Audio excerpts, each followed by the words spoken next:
कभी खुशी कभी गम मोस्ट फनी मूवी। इस मूवी में ये माँ पूजा करती रहती है, अपने बेटे की राह देखती रहती है। बच्चन के पास बहुत बड़ा घर होता है, लेकिन वो उसमें सिर्फ दौड़ लगाती रहती है, भागती रहती है, पता नहीं क्यों भागती है, समझ में नहीं आता। और ज़्यादातर ये दरवाजे पे ही खड़ी मिलती है। इनके अमीर बेटे राहुल को एक चांदनी चौक की मामूली लड़की से प्यार हो जाता है। इस फिल्म में अमिताभ बच्चन को बहुत ही संस्कारों का और अपने खानदान की जो होती है मर्यादा का ख्याल रखने वाला बताया गया है, लेकिन खुद लड़कियों के साथ डांस करते हैं, आए दिन की पार्टियां करते हैं। फिल्म की हीरोइन होती है अंजलि। उसको लगता है कि ये बहुत बड़ा अमीर घर का जो राहुल है, इसके बाप की हलवाई की दुकान को हड़पने आया है। लेकिन होता ऐसा है कि चांदनी चौक में एक मैयत हो जाती है। जो अंजलि का बाप होता है वो मर जाता है, दोनों बेटियां अकेली रह जाती हैं। तो राहुल उसे सहारा देने के लिए उसे शादी कर लेता है, अपने बाप की मर्जी के खिलाफ चला जाता है और बाप उसे घर से निकाल देता है, धक्के दे देता है। जया बच्चन को एक बहुत ही अच्छा काम मिल जाता है, पूरे घर में बस भागने का, रन लगाने का, पीटी उषा बनने का। यही काम वो जवानी में करती थी, जब उन्हें फिल्मों में पेड़ों के पीछे भागना पड़ता था। दरवाजे पे आके इन्हें चौकीदारी का काम मिल जाता है और जो चौकीदार होता है इसे ये रिप्लेस कर देता है। राहुल अंजलि को लेके लंदन चला जाता है। अमिताभ का काम बस ये रह जाता है कि वो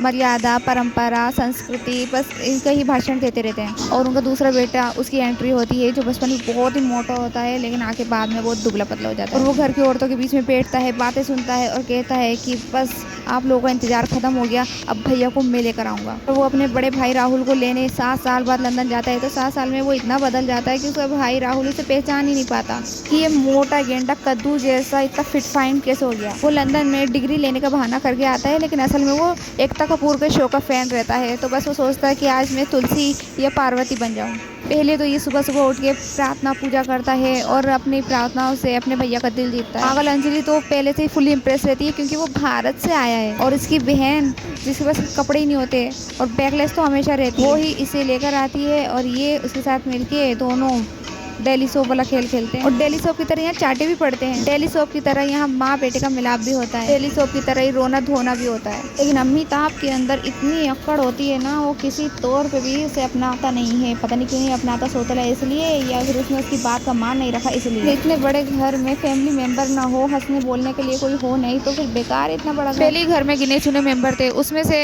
जो होती है राहुल की दादी वो मर जाती है। एंड में यही होता है कि तीनों अपनी ईगो को छोड़ के एक हो जाते हैं। एंड तक तो जो बैकलेस पूजा होती है ना, उसके पास भी कपड़े आ जाते हैं, सलवार सूट पहनने लग जाती है। खुशी खुशी गम वाली मूवी की एंडिंग हो जाती है।